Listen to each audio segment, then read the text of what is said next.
Hey, what's up, guys? Thanks for joining in for the second weekly episode of Spilling the Tea with JC, me, and Josh the Ghost. What's going on, guys? What's up, What Scott? up? What up? What up? Not much. So, you know me at Landscaping to the Point, we always come up with some weird topics. And this one I'm just going to throw out there because neither of my hosts know what we're going to talk about today. And, and that's a good thing because it throws them off. So, what do you guys think about battery power? And is it going to be something that you'll use in the rest of your life? I mean, it's getting more popular. And I recently had an issue with my battery powered one of the batteries that we got. So I contacted the manufacturer. I'm not going to say who the name was, but they were really good on their customer service. And then he kind of leaned me in on a thing of like, the more batteries you have, the more chances you have of your garage burning down. So to me, I kind of just blew my mind and was like, is this something that the future? I mean, the future's holding more batteries, but is it something that you guys would look forward to it and implement in your businesses, or is it something that you'd still be kind of leery on? Was that the Walt that you spoke with? Maybe.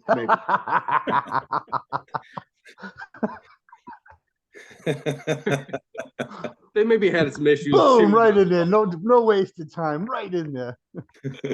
I hope you have no sponsorship through the DeWalt, Scott. Sorry. No, I don't now, but I think it's going to be definitely gone now. So There you go. I'm gonna have to change all my DeWalt equipment to Milwaukee. So Milwaukee, I need a sponsor. So thank you. I mean, So that's kind of concerning when they're telling you that the more batteries that you have in your garage, the more potential for that fire. I mean, to me, if I heard that from a company, I would say that they have no confidence in their product. But well, I mean, it was because I had an issue with a short, okay, and pretty much it was hard to charge, and then when it charged, it would say that it didn't have full battery. So pretty much they were saying that every one of these batteries could have a little short in them, even when they're being done at the manufacturer. So it's like you never know when that short's going to happen, and it could just spark on an instant.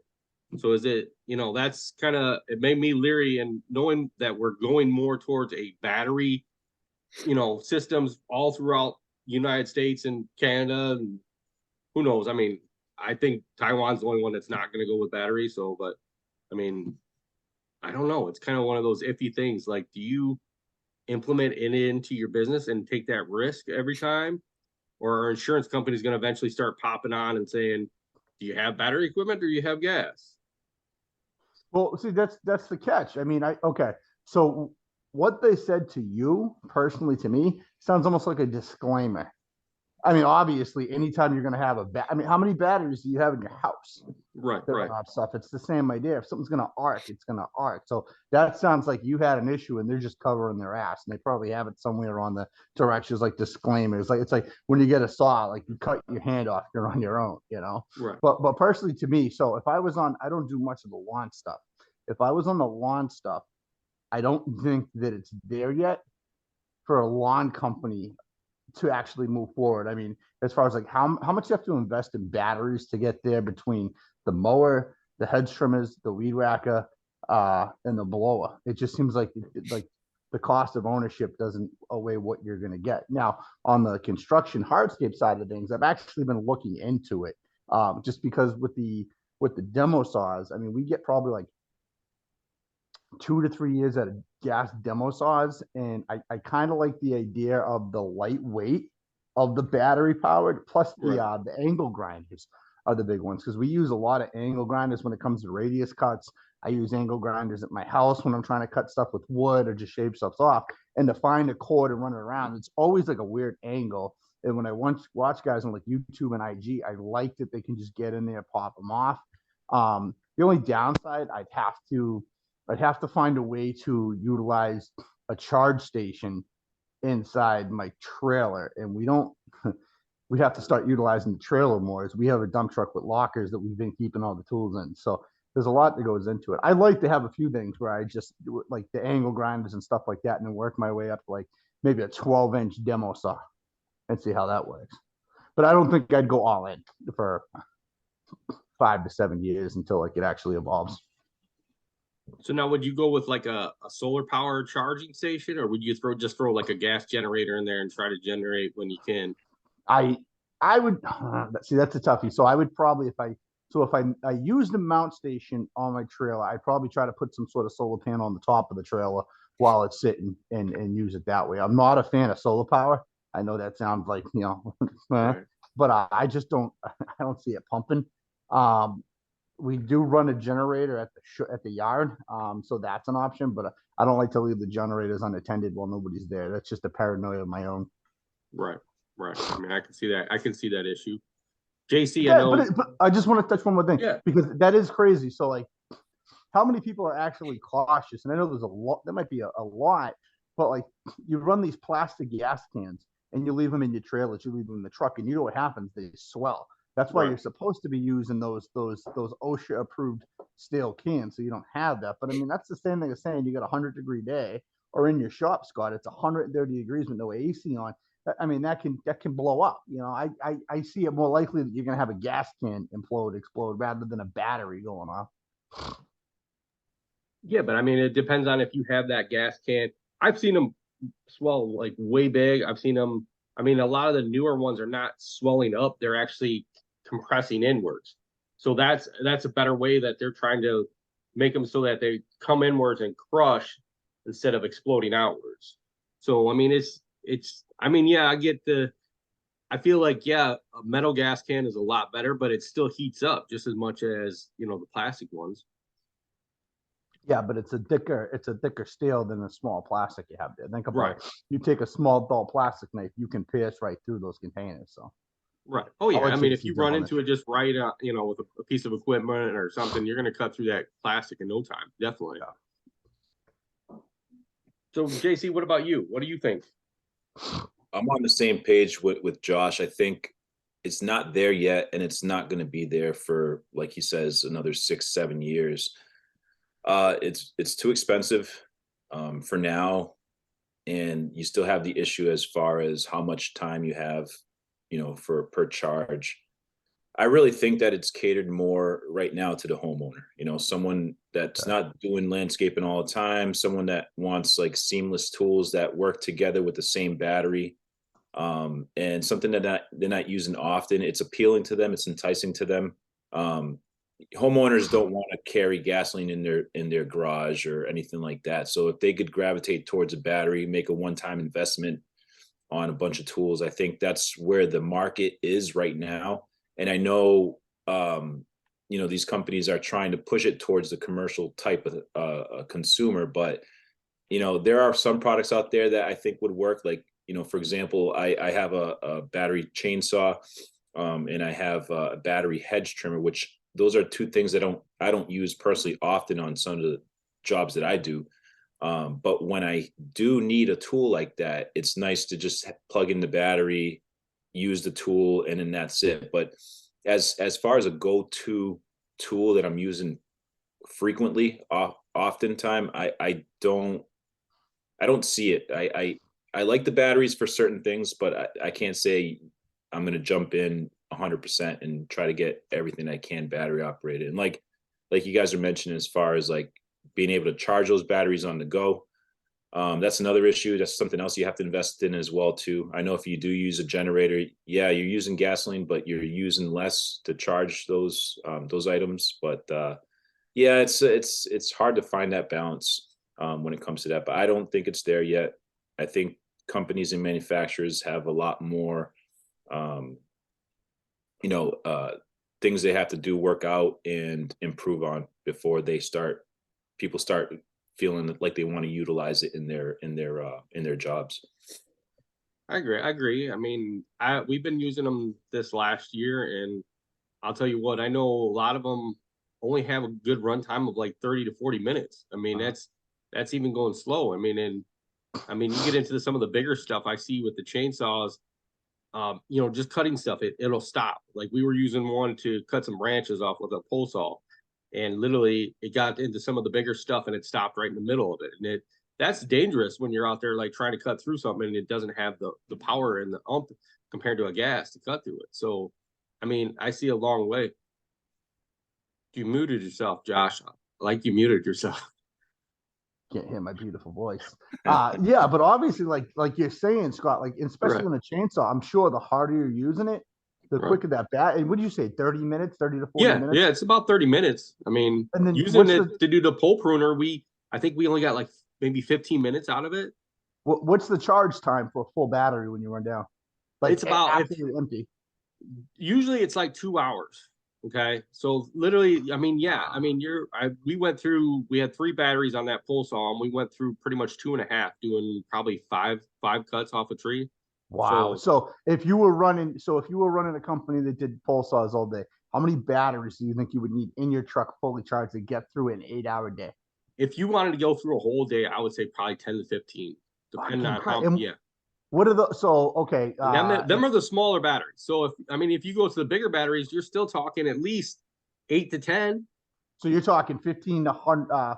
Let's say what they're $100 a piece battery. That might be on the low Yeah, end. So most batteries run like 100 to 200. Maybe I think so some 1,500 companies are like to 200. 15 to So 2,500 bucks just in right, batteries, not right, including you're going to need at least equipment, 10 charge stations plus the equipment.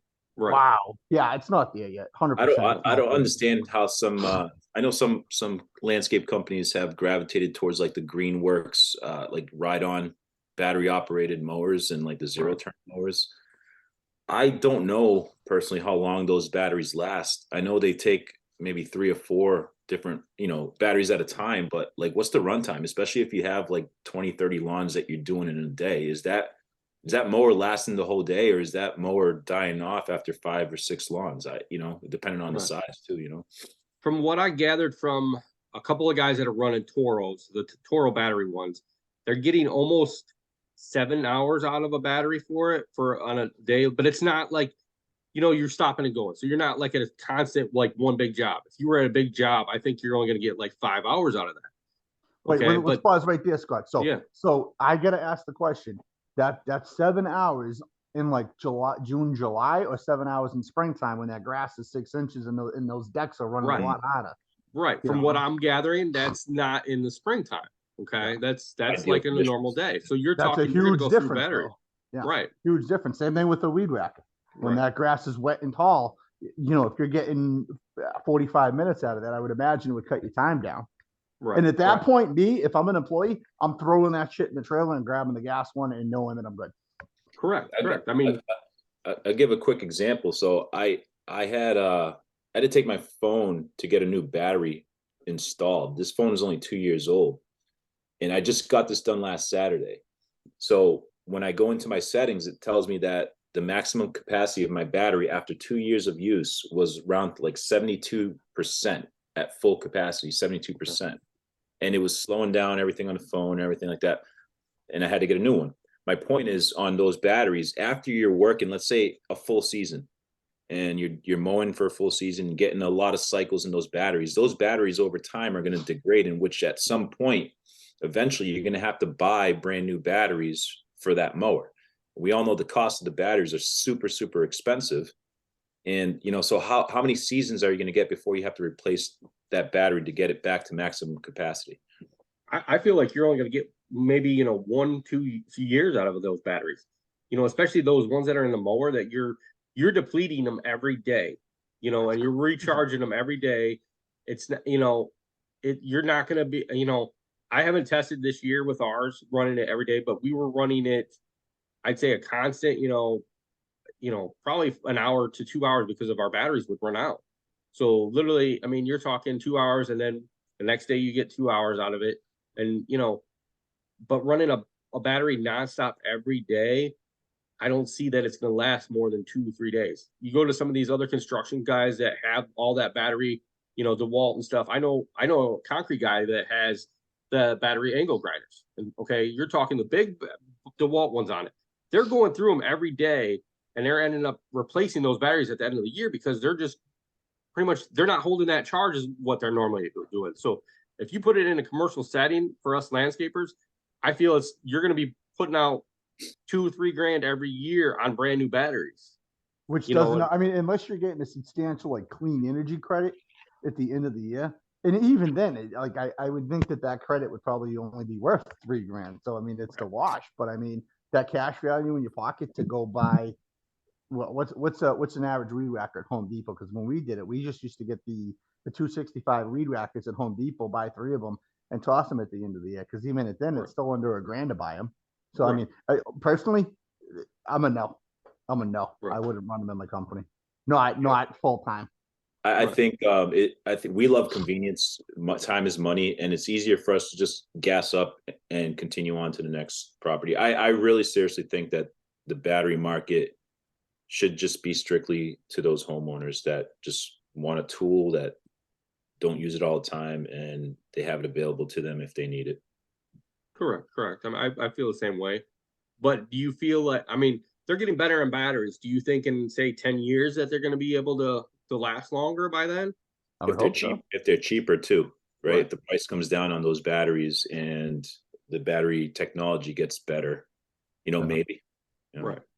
I mean, if you look at it right now, if you have to buy, the equipment, the battery piece of equipment, and it doesn't come with a battery, you're looking at $500-600 compared to going out, like Josh says, going to Home Depot and buying a weed whip from Home Depot. You can go buy a good Echo one for $299, and you're $300 on a weed whip compared to a $500, electric one, And even if it shits the bed, you're buying another one for $300. You're still under the cost of the tool. I went in the other day because I need I'm doing some finish work in the attic, and I'm like, you know what? I don't want to have the compressor up there for a nail gun and then run a hose. So I'm like, let me go into Home Depot and look at the nail guns, the battery powered nail guns, and I'm like, holy shit, the battery separate. The battery's $200 for the Milwaukee, the charge station separate, and then the tool is still $400. And I'm like, I'm just going to use my compressor and buy $100 nail gun. Like, that's insane. Like, it's not worth it to me. Let me ask you guys a question. And if companies made, like, for example, if Milwaukee's battery would fit a DeWalt battery and a DeWalt battery would fit a Toro battery, do you think that would be more beneficial, in which people would gravitate more towards buying more battery operated tools from different companies because the same battery fits in all this stuff? Yeah, I would, but a company's never going to do that, because why is DeWalt going to cater to Milwaukee? Because eventually that's going to drive the price down where they're making no money on the battery. Whereas people are so brand dependent or brand favorable, people are already buying the batteries for $200. Why change your game? Why change your business model? Yeah, but I agree with what you're saying. I would love to be able to pick up a Ryobi drill and say, hey, throw it in my DeWalt and I'm good, like a universal, just throw on battery. Yeah, absolutely. I think it. Yeah, you're right. When it comes to the marketing gets in the way of that, the business gets in the way of that. But I think if their approach was maybe like, hey, I'll scratch your back, you scratch my back, we will both sell some of our tools. That'd be a little more helpful for the consumer. You want to throw a DeWalt battery into your drill? No.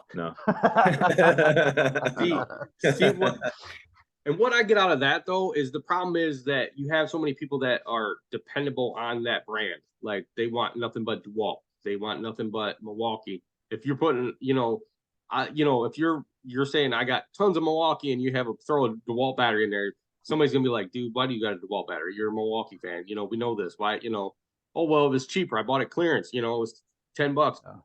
They're not gonna do that. They're gonna keep with the main brand, unless they all combine together and say, let's all make one universal battery and don't put a name on it and just say this works for everything.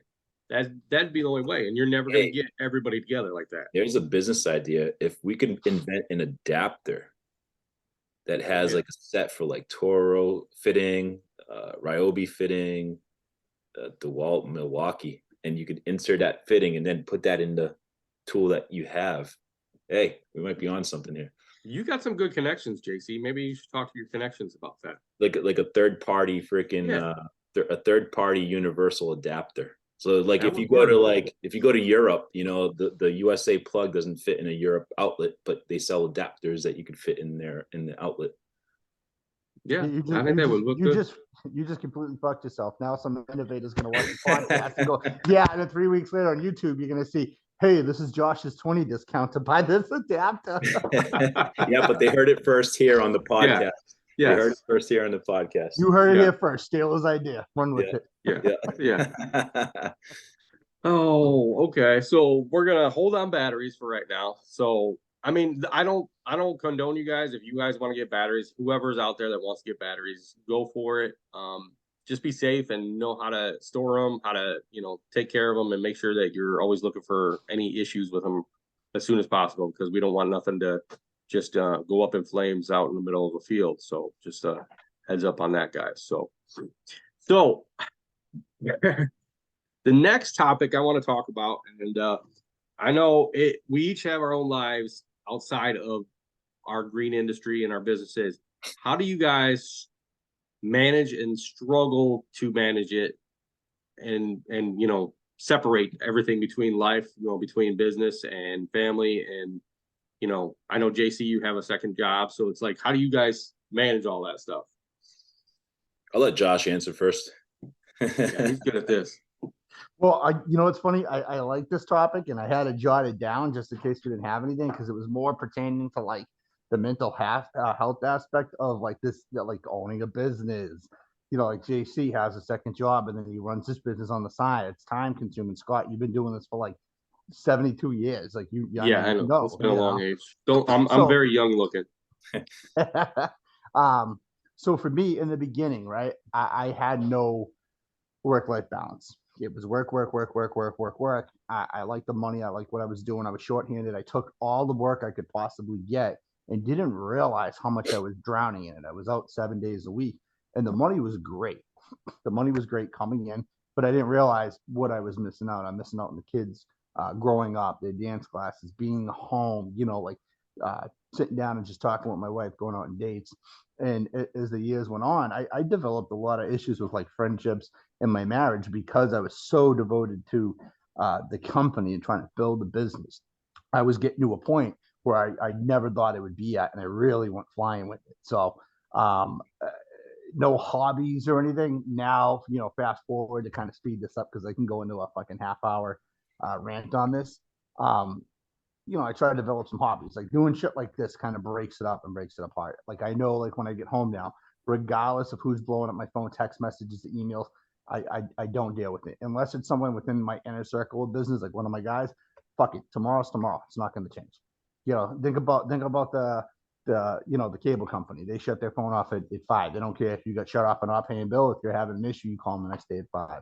So I had to really adapt to that mindset where it's like, it's landscaping. It's not the end of the world. Like there's no significant emergency in this industry, unless you burn something down or, you nick a gas line, you're flooding out someone's basement. So again, I'll keep it short so you guys can get in it. Cause like I said, I could run with this, but mental health is a business owner, like boss burnout is a true thing. Like I'm a big advocate of like trying to go to therapy, even if it's once a week. And I know that sounds like kind of like wussish to a lot of guys, but it makes a difference when like you're having that non-biased opinion coming from someone and you get a reality check. Because I went to therapy. I'm in therapy. I've been doing it for the past 5 years, and having a guy sit there and kind of call you out on your shit who's not, and going, well, why didn't you do this? Like you're pointing the finger and not realizing it. And you kind of go, and you're like, oh shit, like it makes sense. It's a lot. And I discovered a lot about myself in it. I mean, dude, this is coming from a person that had anger issues, like growing up, and even as a young adult and a young parent, there'd be holes in my walls from getting mad walking by and just punching the fucking wall, losing my shit. I was that guy in the shops. I'd be throwing a toolbox across the bay. Not that I'm proud of it at all. I look back and I go, wow, how immature and the anger and the stress got to me. So I'll let you guys go with it. And I mean, I can yap on about this. JC, I'd like to hear more about you. I mean, how do you handle it, dude? I mean, it's got to be rough on you. I know you got a full-time job, and then you got the business and your own life. So how do you handle it? Yeah, I have to prioritize my full-time job because that's my main bread and butter. Right. And it gets busy. So, but one thing I always have to remind myself and is that, family always comes first, and then work to live, don't live to work. That's something I stand by. Doesn't mean to sit back and don't do anything. Obviously, if you have time to do things, you try to accomplish all that you can, but you don't want to over stress yourself, like Josh is saying. You have to have a personal life. You have to have things that you enjoy doing, hobbies and stuff like that. It took me a while to kind of figure that out myself too. I enjoy my days off, but I'll have to say as well too, without rubbing it into anybody, I kind of think I have it easier than most people. I'm not married. I don't have any kids. So I don't have the dance class I got to take the kids to, or baseball practice I got to do that stuff with, which, you know, at the end of the day, that's an amazing thing about being a parent, is being able to do those things for your kids.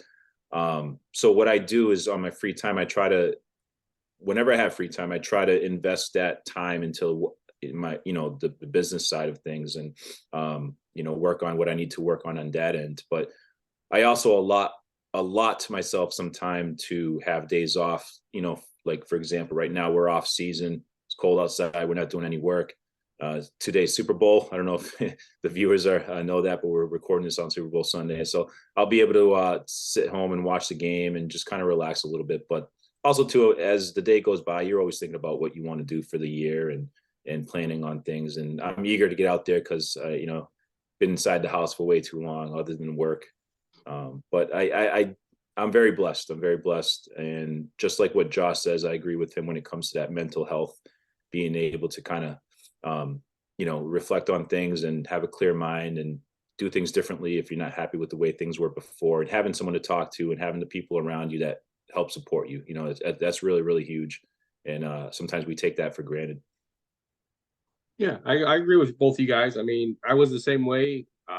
Most of my oldest's life, I think I spent more doing work and focusing on work than actually being there for my wife and kids. And, you know, I regret it many years afterwards. And, you know, now I feel like I'm there and try to be there for them. And, you know, I've coached a lot of my kids, school kids, and, you know, been there and done things. And, you know, I've tried to spend more time with my wife and do things now than before. And I thank her for everything that she's done for us, because I think she was there more for our kids when it first came out than, you know, I was. And that's, you know, you got to have that person. And she kind of now is like stressed out, you know, stop stressing, you know, try to, you know, I'll go on and stress every day pretty much about something, you know, business wise. And, you know, I think we sit there and talk more about the business than we did before originally. You know, I always took everything for granted and said, okay, you know, if a customer canceled on me out of, you know, all 100 and some customers, I was like, okay, I got to figure out how to do this. I got to figure out how to get them back. You know, how am I going to replace this? You know, that you know, you got to sometimes just stop and just take it back and just be like, I'm done, you know, for the day. Like Josh says, you got to say, okay, I'm done. This is my time frame. I got to call it a day. You know, I think we go over with my wife and my guys and say, okay, this day I got to go here. So we're going to be done early this day. So we'll be done at 4 o'clock, and I'll go take my care of my kids that day. Okay. But the next day you know, we got nothing going on. So we'll work till 6. You know, we kind of compromise. And I think having somebody there to help you is awesome. And, you know, you should always have somebody there to talk to, and, you know, stress less if you can, you know, and having hobbies. Like Josh likes to go to the Celtics games. You know, he's got a full box up there. So if you're ever in Boston, see Josh, he's got a box I'm up in there. Boston, and I haven't gone to a game with him yet. Yeah, he's got a box, you know. But you got to have stuff to do and take your mind off of it.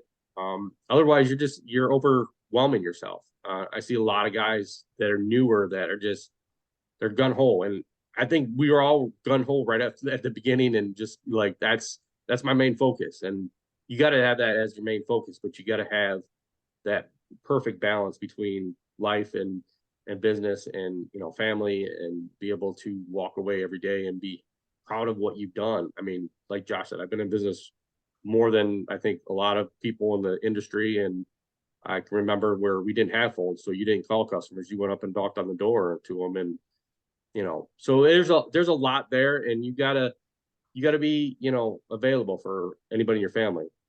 So One thing I want to add to it real quick, right? And this is for the new guys coming in.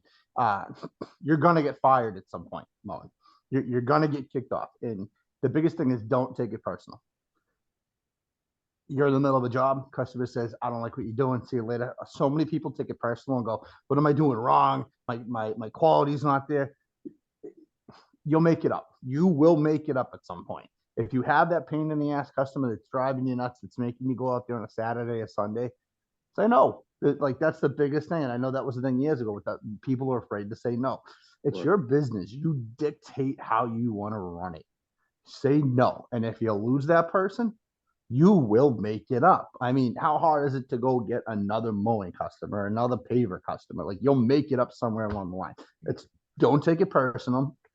People are assholes. People are douches. People, like, not everybody needs to like you or your quality. You might think you're the hottest shit, and one person might go, you suck. See you later. So don't take it personal. That's my biggest thing. Because I used to do that. I got fired a few times in the beginning and go, fuck, what am I doing? And that's what would push me to go, I gotta work harder and better and put more focus into it rather than going, no, this lady's just a douchebag. Like, she's a Karen. Like, she just wanted something for nothing. And I took it personal rather than going, you know what? Kick rock. See you later. Right. Good point.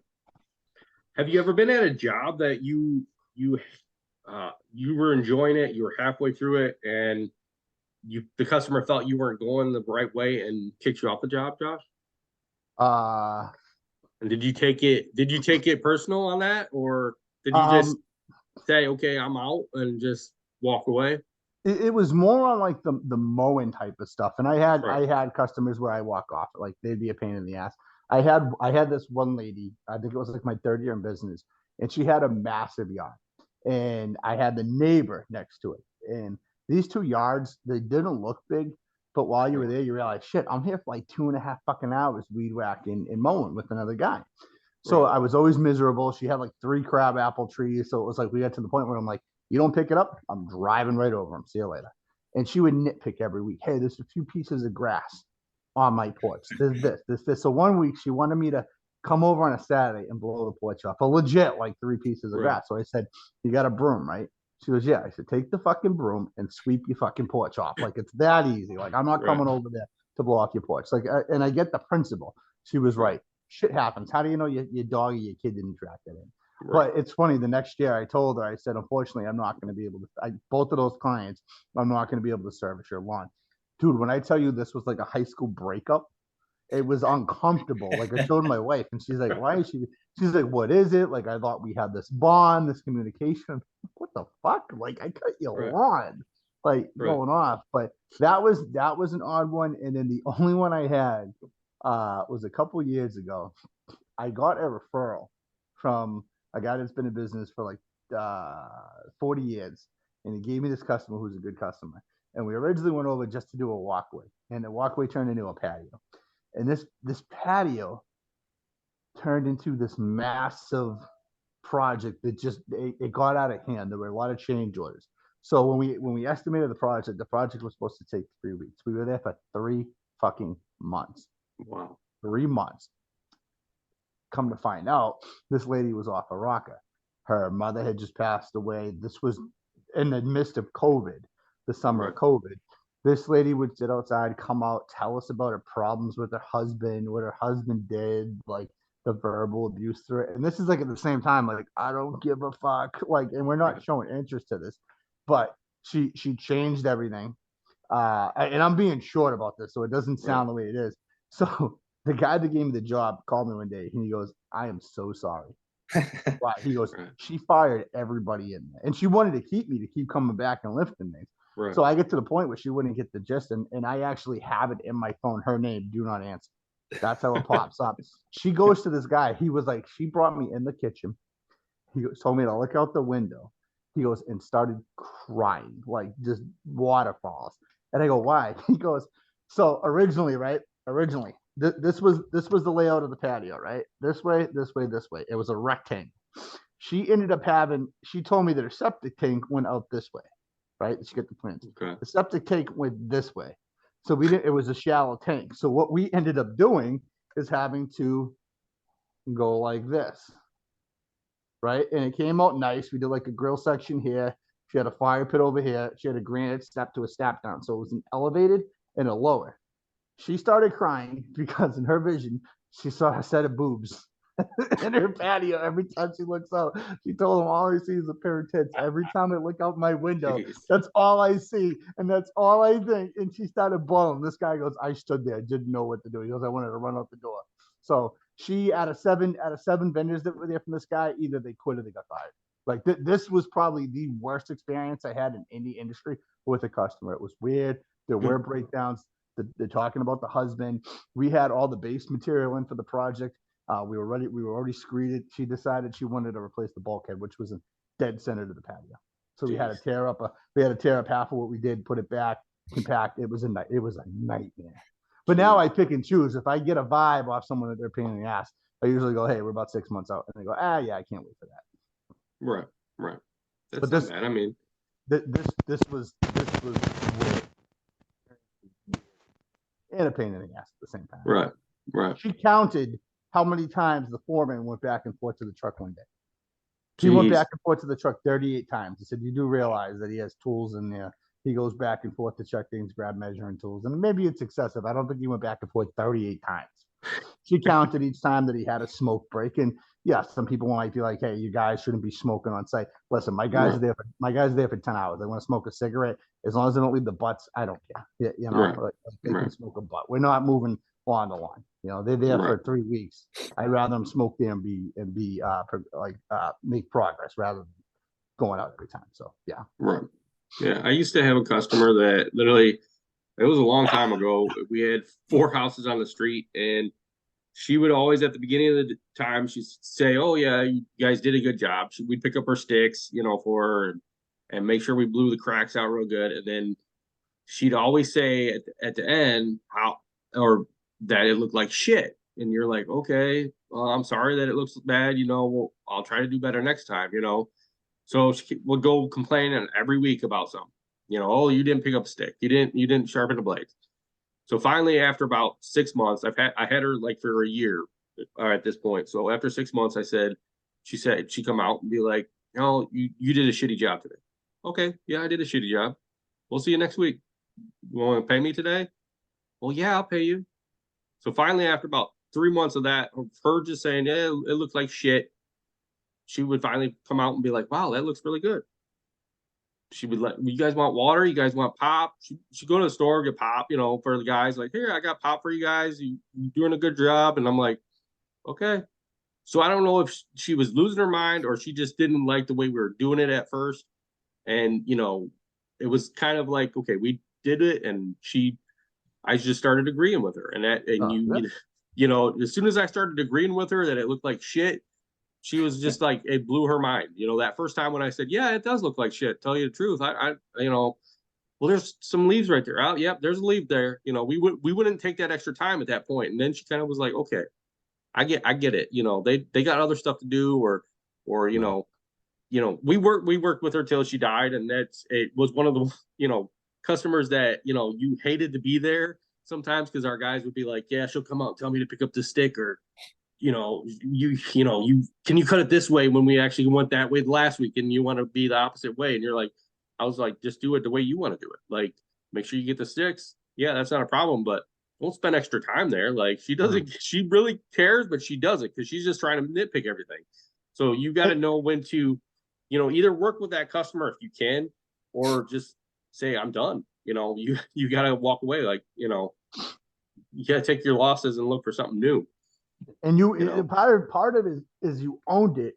And like I said before, you've been in this a long time. So Right. you didn't take it personal. Because the biggest thing too, you don't know what's going on in someone else's life when they come out. They might have just got into a fight with someone at work, with the Right. spouse, and they're looking at you like you're the first person. Also, there's people out there that have nothing to do during the day. So Right. their excitement Yeah. is that once a week when you show up, Yeah. and their purpose is that they have control over what you're doing because you're paying. But sometimes they Right. have control where it's like, "I'm out. See you later." Right, right. Yeah, she was one of those ones that she didn't have nothing else to go on. She was an old lady by herself. She lived by herself. Her kids came and visited, I think, once a month. So when her kids came and visited, she'd be like, "Oh yeah, my kid was here and he visited. Spent some time. I was like, "Oh yeah, that's good." But it was always like my guys would send me over there right away because she would always right away when you got there. She always would come out the door and like, "Hey, can you do this? Can you do that?" And so it was like once we started knowing that, it was kind of like, okay, I'll go straight to her. You guys go start mowing the other 3 yards. By the time you get done with those 3 yards, I'll be hopefully done talking to her and you guys can mow the grass. But it was still like I would end up afterwards still going back and talking to her for 15 minutes just to get paid, until I was kind of like, okay, I'm done with this. I'm just going to agree with you. And then, be like, "Hey, can I get paid? I got to go. We got other stuff to do today. So, I'm not here to keep talking about this, but, and the guys would be like, "Okay, man, that was fast. Like, you only talked to her for, it came down to eventually she was like, okay, we pull up, I walk over like, hey, what's going on? And, oh, I'm doing good. Oh, we're gonna grab those sticks, we're gonna grab this. Okay, I'll talk to you guys when you're done. So it got to the point to where she was just like, I get it. You don't need to be here that much, but you're here to spend some time with me when you can, and I'll talk to you about what's going on. And she was a good customer after that point. She didn't complain no more, and that was awesome. So I have a guy still similar like that, and over the years I had to learn how to deal with him. And similar to what Josh was saying, at first I took it personal. I'm like, what am I doing wrong? But he's just a cheap guy. He pays, but he's just very, very cheap. And I remember one time when I first started out, I did a leaf cleanup job for him, and I just had a PB 580T. And for those that aren't from New England, man, we have heavy, wet leaves to clean up, and he had a pretty big property. So I got the job done within the minimum hours that I charged this guy. And then he'd always add a comment here, there. I think it was just something that he just needed to get off his chest to say. And initially I took it personal. And then throughout the years when, fortunately, I was able to acquire a 9010 and have better equipment, the same exact job, following years later, I was able to do that job a lot quicker. And he noted that. He said, well, the last time you were here, you spent, this amount of time to do it. And now you did it in half the time. And I just got to a point where I was like, yeah, you're right. I did. Yeah. Well, why do we always get the crazies? Like the movies when you were younger are so deceiving, where like you have the Mrs. Robinson that's like, hi, you're gonna come cut my lawn? Yeah.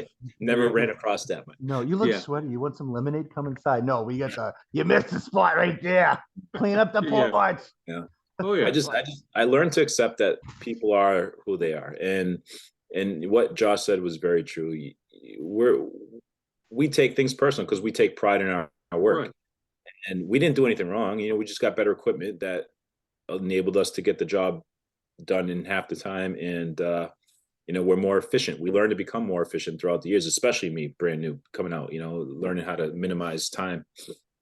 And the job was still done with the exact same quality. And probably there was more leaves that second time around, third time around. But, they just have to add their comments. At the end, they still pay. It's business. If you want to take it personally, take it personal, but keep it business. It took me a while to learn that. Oh yeah. I mean, you gotta, in business, you always start out with like the smallest piece of equipment, and you work your way up usually. And you got to let your customers know that you're always improving on stuff, so your quality will always be there. And you as a business owner, and hopefully the people you hire will be mindful and know that that's their job, that you're taking all pride in it. Your quality is your main thing. So as you improve on equipment, it might take less time to do it, but eventually it's going to work out to the same thing. It's going to be the same amount of price, because you got to pay for that equipment. You got to pay for that extra time that, to load up or whatever. I used to have a job that literally was a postcard, small stamp yard that literally with the 20-inch would take an hour, but with, a stander, we could get it done in 5 minutes. It took longer to unload the equipment than it did to cut her yard. And she would be home sometimes and be like, wow, it only took you 5 minutes to cut my yard. It used to take you an hour. And I'm like, yeah, but I have this bigger piece of equipment. It goes a little bit faster. I can slow down and when I make the turns and still not make a mess. And, I can bag it quicker than, I did before. And, she kind of got used to it and, noticed that, hey, you're doing a great job. So it's not, the equipment. It's take pride in your work and, make sure that it's the 100% that you want it to look like when you're done. Yeah, it's like you hired me to mow your lawn. You didn't hire me to spend 5 hours at your house. Right. Being a fucking therapist to somebody. Yeah, you got that. Every once in a while you get that. So, any other topics you guys want to point out this week? So I know I'm out of topics today. So who do you guys got in the Super Bowl? Oh, Kansas City or Philly? So Philly's the favorite right now. Philly's the favorite to win. I would say, I hate this. I don't like Mahomes, but I would say probably Kansas City. Yeah. So I don't see the Eagles doing it. I'm biased to KC. I got family there. My brothers are there, so I'm going KC. Okay. Looks like all three of us are going for the same team. Yeah, Okay, so we're gonna see. I mean, is it gonna be a high scoring game? I think low scoring. I think 20s. So 20s. I think it'd be in like the mid 20s or something like that. I think they'll blow them away. Really, to tell you Really, the truth. Yeah, Philly's a good team, man. They have been. I mean, the fan base is douchey. The players are kind of douchey, but it's just Philly. I don't. We're Mass Boston, so I don't like Philly. Um, but I don't know. Philly's a good team. I don't know about a blowout, but we'll see. But we'll Yeah. see. I think it's going to be a high scoring game, but then again, I haven't watched a single game of football all season, so who am I? Did you I guys think I see? watched two. You guys see LeBron broke the record the other night?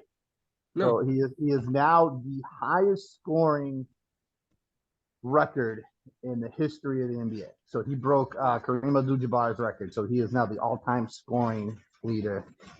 Which there's one technicality on that I didn't realize. So Kareem Abdul-Jabbar was a true center, right? So he didn't shoot threes. So in his record, it's something like 38,000 and change was the record. And LeBron went, I think he's 3,800. 8,000 of those points were 3-pointers. Kareem Abdul-Jabbar made 1 3-pointer his entire career. Wow. So those were all made in the paint of the post is 2 points. So if you average that out, what is that? So out of 8,000, 2,000 of those points are like a leg up for LeBron. So I don't know. Jordan's still the greatest of all time. I'm with you on that. I mean, dude, I Yeah. think Kobe's up there, you know. Yeah, you're right. I think Jordan. I think Kobe's ahead of LeBron. Just personal. I mean, I don't know. I mean, I think Jordan, 80s and 90s, when Scott was like in his 30s. yeah. When you were a baby, yeah. I could be your father, JC and Josh. So just watch No, it now. But I think in the 80s and 90s, I think Jordan is what made basketball an international sport or blew it up. That name was a household name. Not to say LeBron's not there, but I mean, Jordan established professional basketball in international countries. Like my wife was born in Venezuela and she knew Jordan. She didn't know anybody else at that time. And she's around my age. So that's, Kobe was there. LeBron was, LeBron's my age, so he wasn't in the league yet. So those were the names you knew. But Jordan blew it up 100%. Plus, I mean, I don't know. I'm starting to lose. I'm starting to lose it with LeBron. He's done some stuff like we talked about, like I talked about mental health, right? Especially being young. His son Bronny is in high school. He's making comments about his son where he's putting his son on this high pedestal. Where this kid, I feel bad for this kid being 17 years old and he has such a legacy to live up to already. Where his LeBron made a comment about I can make a phone call, my kid would be in any school. Like you're taking away the kid's credibility to play. And basically saying, you need to come in. I want to play with you. Who's going to break my record out of the two boys? I'm like, dude, you got to stop. You got to stop, Right. So I don't know. That's just my riff on sports. There's not much going on. My Celtics didn't win in, so I'm happy with that. Well, now we got your sports update. Thank you, Josh, for your You sports got it, update. man. You got it. Update with Josh Kirby. Sports update with Josh. Next up, weather. Yeah, that'd be Back to you, JC. Scott. JC, what's the weather like out there? So cold, hot, what? It's getting mild. It's getting mild. I mean, I'm not much of a weather person. Right. I'll give my 2 cents. I'll be wrong 100% of Sure. the time, so people can get mad at me if I give incorrect weather. Dude, it's like springtime up here right now, though. It's like this is usually the bulk. We talked last week. This is the bulk of our snow. The long range came out, man, and I feel like we're done. Like I usually don't say that, but unless we get something like March, the beginning of March, man, I think we're done. Like we were, JC, what were we? Close to 60 degrees on Friday. Yeah, We were 63 Thursday. And you're in Ohio, right? Yeah, we got 67 coming, I think, Tuesday or Wednesday this week. What's your average temperature this time of year? Average temperature this time of the year is like 30s. Yeah. So I mean, I think we've been at 30s or 40s for the last 2 weeks. it's odd. That's It's the very last odd. Last week was it last week, Josh? I think we were. I mean, I know Scott, you had it too, but we were like down negative 13 degrees, and then Friday we were 60. It's Yeah. Well, We went down low and then went right back up. We were in the negatives. Like the rail fill was like negative 32 with the wind chill. And then Monday we were 47. which Right. after that cold, it felt like a spring day. And the rest of this week, I was looking, it's mild. We're in like the mid 40s to 50s. But I Right. want to Time. I want to jump off real quick. I don't know if you guys Yep. been watching the news. This is completely off from the lawn care stuff, but I don't know if you guys watched the news and saw what happened in Massachusetts. I just want to get your opinion on this. Where it was a mother that actually strangled her 3 babies. Wow. So it turned out, and this is where like a whole mental health thing came up. There's been a couple things in Massachusetts that have been funky. So apparently, this lady was dealing with postpartum depression, which is like even more common thing in women right now, like a huge Right. thing. So guys, if your wife had a baby, you want to make sure that you're there and asking certain questions. There's resources online. But apparently, she had really bad postpartum depression, and she was dealing with depression prior to that. I guess what had happened is she had sent her husband out to get lunch. When he came back, he found all 3 kids strangled. She strangled the kids with exercise bands. So it turns out she was, and I didn't know this was a thing, she was in postpartum psychosis. So she didn't know what she was. And apparently she was over medicated, which is an extremely common thing in the day and age we're in. But yeah, it's and then like that literally like a week later in my old town, murder suicide, where a guy at 3 a.m. shot his wife, shot his 12-year-old kid in the bed, and then plopped himself in the head. So sticking to the original things, like what are thoughts? Like it's hard. You're mad at the kid because anybody that hurts the kid, you want to fucking strangle their neck, right? Right. But in the same sense, like I feel for the woman where it's like she wasn't there. What do you guys think about So yeah, to touch upon that, because I heard about that too, and I might be mistaken, but from what I understand, I think she even prior to killing her kids, she told her doctor that she was having these thoughts that voices were telling her to like hurt her kids. that? Yeah, and And no one diagnosed the psychosis. They came after the fact because of that. Sorry. yeah, and so like there was a bunch of warning signs that were there prior to what occurred. And again, from what I understand, I don't know if these are all 100% factual things, but yeah, man, it's tough because obviously people cry out. Some people cry out, some people don't cry out, and it's the ones that cry out that you really need to help out, and it's the ones that don't cry out for help that you really have to like be there for them and try to like find those resources for those people and try to identify people that have issues like that. I agree with Josh. Mental health people look at it like it's something that's if it's not happening in their lives or they don't know anybody that's going through that stuff, they don't think it's a real thing or they don't occur to themselves that hey, this is stuff that people go through until it happens to someone that they know. But yeah, man, it's crazy. And yeah, I heard that and that was very disturbing. But yeah. Yeah, you got to look out for people. I mean, especially people in your family, and make sure that they're okay. Try to notice signs that if you can, if they're stressed out or need help with anything. I mean, that's the main thing that you should be doing too. So I mean, that's people do hide it and try to keep it back as much as they can, and you can tell little signs sometimes. So I'll just add to the point because I try to advocate for this stuff. Is a guy that's in my late 30s, and when I say like I know there's a stigma behind it, especially guys like your teenagers into your mid 20s, like I ain't no bitch.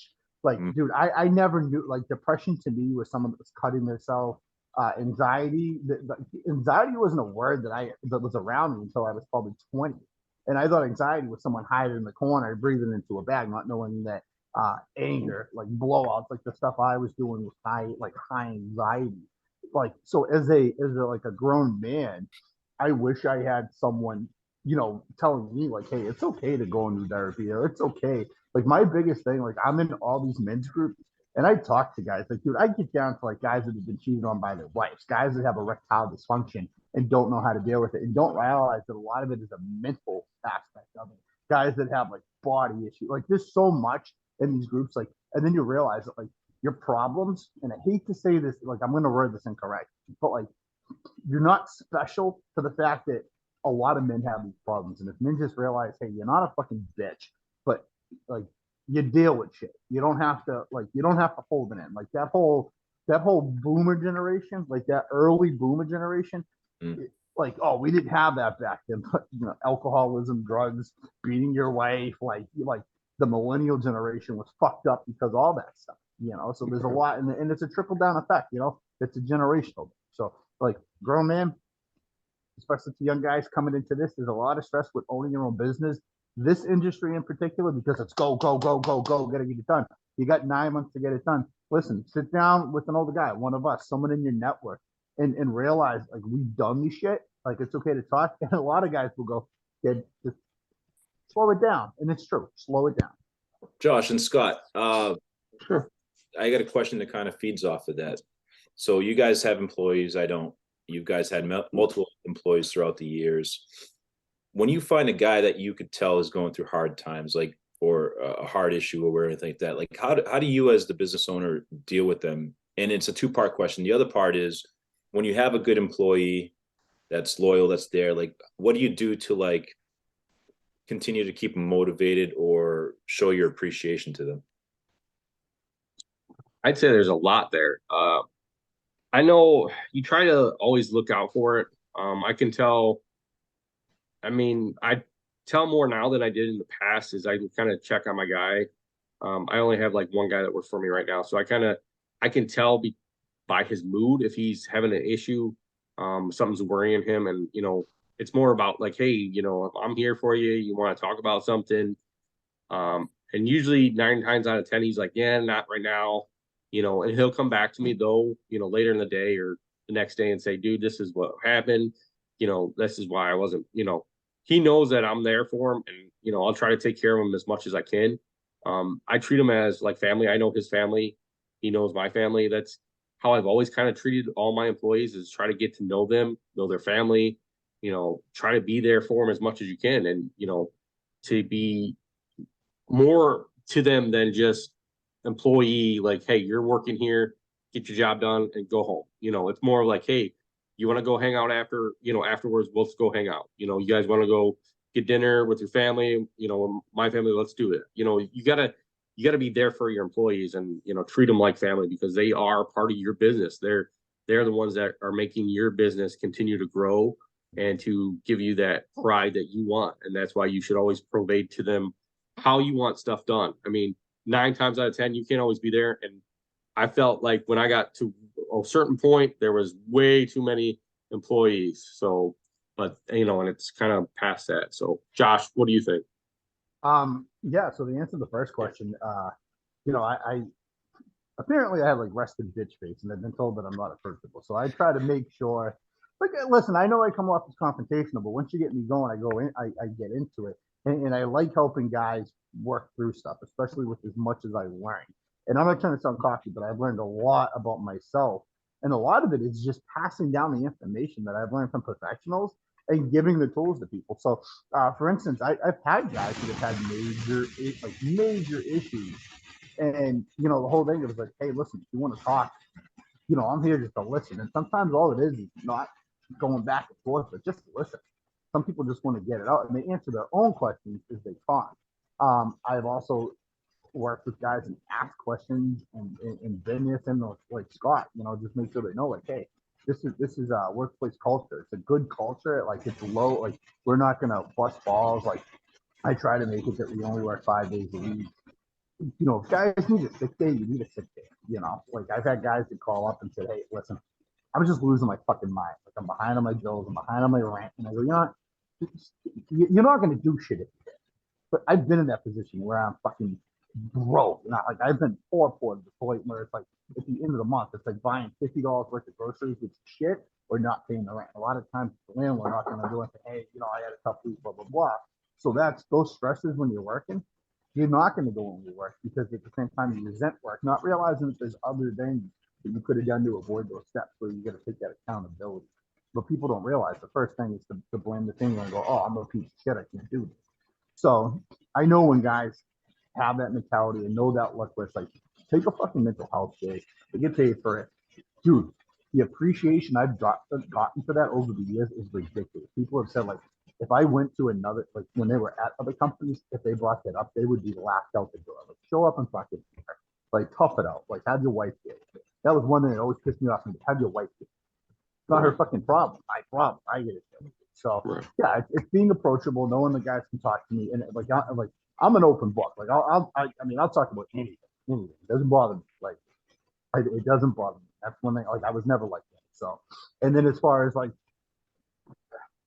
I try to keep it smooth with the company. Like shit's got to get done. You can't abuse. If you abuse it, you're out. Like I know, like you're not going to take advantage of me. Like I consider myself a decent human being. I have my moments. My guys know, like my main guy knows, like I have my days where like I'm fighting with my wife and I bring it into work, and he calls me out on my shit with the same advice that I gave him, and it's like, fuck, you're right. Like you're fucking right. Like, fuck you. Like, all right. And that's a lot of it where you're like, shit, it's me. It's not her. It's not him. It's fucking me. I don't know how to manage my fucking head at this moment. And that's what a lot of it is. Sometimes it's like a guy going like, dude, like you realize how you're acting right now? Like what you're doing? Like come on, you get at the door, let's run it out and then shit progress. And I feel like a lot of people like coming to work with that mentality where you're not gonna get ran down if you're having a bad day. Now if you come in and you're flipping everybody off and you're being an asshole, and that's when you're gonna be like, all right, take a pause, go over there, do what you got to do, smoke a butt, get something, get a coffee, and then come back and relax. And guys, okay, well, you didn't fucking, scream down. Something I found that works for me is sometimes I'm the opposite. So we all have our bad days, and I know especially when I have a bad day, I find relief in being more productive because it takes my mind off of the issue that I'm thinking about. So like, it's kind of weird, not all the time, but sometimes I'm able to just 100% lock in on what I need to get done because it keeps me away from the issue that I have. And then when I accomplish something, I feel better about myself. And I'm like, okay, I got this out of the way. Now I could deal with whatever has been going on or time has gone through where I could kind of go into the situation with the problem, thinking a little more level-headed, not all collected and not all being flustered and everything like that. I think some people are able to perform better that way, like leave him alone and let him do his job, and the job gets done. It's awesome, and then, but other guys do. Yeah, absolutely. Sometimes we do need a day off, just kind of rest and regroup and recollect ourselves for the next day. So yeah, and when I said the day off, I'm talking about like when it's important. Like I had a guy where his wife had a legit mental breakdown, and he was like, I want to be there. Like she got taken from her job into a psych ward, deal with it. And I was immediately like, well, go. like go. That's your family. He came back the next day, put his wife on the phone, and they were thankful. I'm like, it's not thankful. That's just fucking, that's what you do. But just real quick to JC's point, I agree with what you're saying to an extent. The only thing I want to elaborate on that, because I do that too, it's like, finish what you got to do and then deal with the issue. But a lot of men, and I speak to men because there's a difference with how the brain works between men and women. Sorry to anybody who disagrees with that, but it's a fucking fact. Actual fact. A lot of people will do what I call brush under the rug, where they'll bury themselves in work and they'll bury themselves with other shit, and they do not address the issue. That's a major problem. They bury it under the rug and they think, well, it's not there, it's not bothering me, instead of working the thing out. And I agree with you. Focus on what you got to do to be there for the job. If it's minimal, or you can do that, and then later on you have to face it, because then all that comes out is passive aggressive bullshit to everybody, to your boss, to your coworkers, and guess what? No one wants to be on the truck with you. No one wants to mow with you, because what happens? That battery powered equipment stops working halfway across the field, and you're like, you fucking piece of shit, throwing the weed whacker, losing your mind. Listen, I was that dude. That's how I know. I'm that dude in the fucking videos that the weed whacker wouldn't fucking start and I ended up smashing it on the ground. And that's no exaggeration, dude. I was a fucking prick. I was a piece of shit, an asshole. And that's why I preach what I preach. So I hate to see people brush shit under the rug and not deal with it. And then no one wants to be around with you. And especially in the industry we're in, it is a high stress industry. And like that's fact. Thank you. I mean, I feel like, the next episode we need to touch on this destroying equipment issue. I mean, that could be something that we're going to throw into the next episode. I want to thank you, JC and Josh, for such a great time today and some really good stuff. So, but look forward to that episode of Josh breaking stuff and why he's breaking it. So I think that's coming up next. Thank you guys for listening. Thanks for you guys being on and being some great hosts with me. So I think it's it'll be cool in a few months. Once we get everything going and we see what direction we're going with this, let's do a YouTube live. Let's market it out for like a month. Yeah. And anybody can ask any questions pertaining to like men's mental health, stupid shit, lawn care, sports. Like just chop it up and let people Right. ask whatever you gotta ask. It'd be fun. And anytime you guys have any questions, DM me at Landscapes by Acme or Josh at Caravan, Josh Caravan. I know follow us. If you follow us on Instagram, follow us, DM us a question, and we'll go ahead and we'll throw it out there on a podcast. But definitely, I think we're going to be doing a live one here eventually, so that way we can get some more people on here live, because I know a lot of you guys follow us on Instagram and in other ways. So definitely, it's going to be amazing to actually put all of us together live. I mean, we should have did it when we were in Chicago, but we were too busy. I know. You know what? I'm starting to actually. I was like looking at. I was like, when it was like Boxer and Ghost. I'm like, who the fuck is Boxer? And I'm like, I'm Ghost. It's I get it. It's JC. all- He's a boxer. Yeah, but you know what? I was like, I kind of like Ghost. I think we're gonna adapt that game now. I was like, I like that. Yeah. See, that I got you saved in my phone too. There's that, Boston I like Ghost. it. I was like, I told my wife, I was like, I think I'm gonna put that on my IG profile with a little emoji of the ghost. I'm like, I'm liking that, dude. Start hooking it up. You can't give yourself a nickname, you know what I mean? So I'm like, all right, someone finally did it besides the dickhead or asshole. Like I'm not gonna adapt those. So Right. Well, thank you guys again. Keep listening to us on Spotify and iHeart and Google Podcasts, and check us out on my YouTube page, Landscaping by Acme, and listen to us, Landscaping to the Point, guys. Thank you guys. We'll see you next week. Till next time, guys. later.